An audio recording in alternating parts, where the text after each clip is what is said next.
Alfa Romeo's marketing slogan used to be, the family car that wins races. I can tell you firsthand, it still is. Hey. I'm in California and wanted to be flashy on a budget, so I picked up this 2018 Alfa Romeo Giulia. Alfa is known for their racing pedigree dating all the way back to 1911. They were selling cars in the US until the mid-90s. However, because of reliability issues, as well as the lack of profit, they pulled out of the North American market.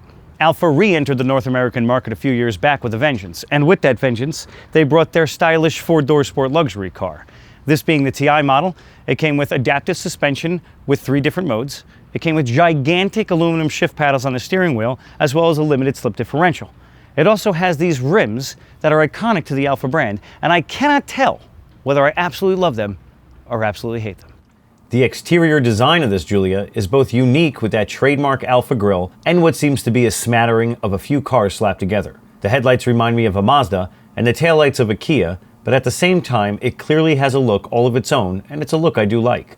I don't love that they fitted fake exhaust tips, but it does come off both sleek and a little mean from the rear end, being well finished with the darkened taillights, black diffuser, and that slight angle up at the end of the trunk lid that somehow does so much for it. The interior is attractive and well thought out with a color scheme I wouldn't think would work, but it does despite being a bit loud. The layout is simple yet effective with easy to find physical controls. The adaptive suspension knob is located in the center with no clear indication of what any letter really means. Apparently D is dynamic, which is essentially your sport mode, N is for natural, which is your normal mode, and A is for all weather, which I only know because I looked it up. Between the graphic and the letters, I'm in no way informed of what these settings do. This is just one of the few small setbacks about the car, but I'd soon be schooled on what it's like to drive an Alfa, and let's just say, I was pleasantly surprised.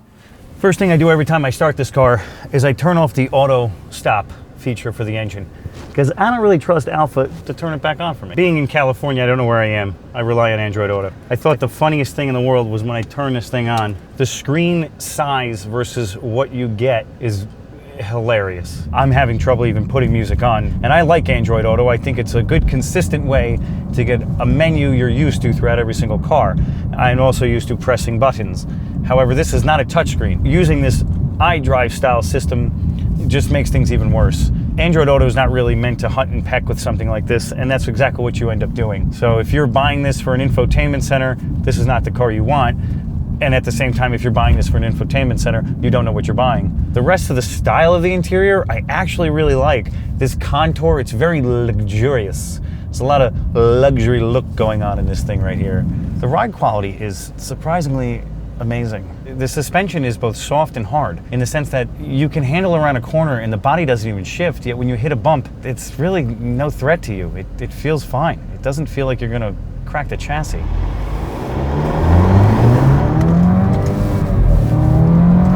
That didn't feel great. Now this is a 4-cylinder turbocharged engine producing 280 horsepower and 300 pound-feet of torque. It doesn't launch, I mean, I'm not flooring it, but at the same time, it doesn't launch in such a way that it's gonna melt your face. But it's spirited enough that you can smile when you hit the gas. You feel it stuttering as the dynamic controls, as the stability controls try to keep the wheels giving power at the same rate, but it's really not a showstopper. This car, a monkey could drive this thing. That's how simple it is. And I really can't, there's no words that can express how quick the steering is, how quick the transmission is. The downshifting is as spirited as the upshifting. And it just does everything you want it to do exactly as you ask it to do it. This is just fun on 4 wheels. Red 4 wheels, very red. Red inside, red outside, very red. The transmission shifts, it's unexplainable. It's a Ferrari style transmission in that in a tenth of a second, this thing will shift. It does stumble here and there. You can feel it kind of fall on itself when you're doing some simple driving around town. Nothing I would put a negative mark in the car for. So the fact that the oddly gigantic shift paddles don't follow the steering wheel, it kind of makes it a little tricky to change your gear mid-turn. You end up searching for the shifters. So you want to make sure you're not at the end of a gear by the time you're coming into a corner, because you'll lose your ability to change it. instead of making them move with the wheel, they just made the paddle shifters so gigantic that if your hand's on the ceiling of the car, you can still reach these things. That's how big they are. You don't have to do anything. It does it for you. The steering is ridiculous. The steering is everything you'd want in a car. It's not just when you're accelerating. If you take a standard right-hand turn, it feels as good as it does when you're coming up a canyon road like this. Look, you just toss this thing. Oh, you just toss it so easily, and then the transmission keeps up with everything you want to do. This is a little race car. Oh, it's so accurate. Look at that, look at that. It pulls me right in. Not a lot makes me this happy. This thing is all about handling. All about handling. And if you're ever behind an Alfa Romeo Giulia and the guy's going slow around a bend, you honk at him or her, because that person should be moving much faster. I'm not gonna lie, when I heard that Alfa Romeo was coming back into the States, I'm like, oh great, this is gonna be an abomination. However, if you ignore all the other bits in the car and just pay attention to the driving, this car is astonishing. Now, it's not its brother, the Quadrifoglio, Quadrifoglio? That sounds right. It's not the Quadrifoglio, but you don't have to get the $75,000 one to make it astonishing. You can stick with this 38, 40 grand version, and you can really have yourself some fun. This car is a friggin' blast. And not to mention, this seat, it's not necessarily a racing seat, but it's a racing seat because you're not moving anywhere.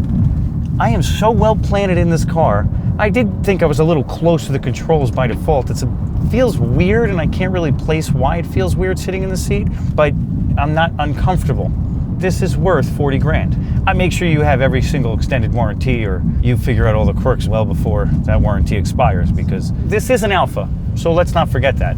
The second my brother sat in the car, he tries to open the sunroof, and he goes, "Is this the sunroof button?"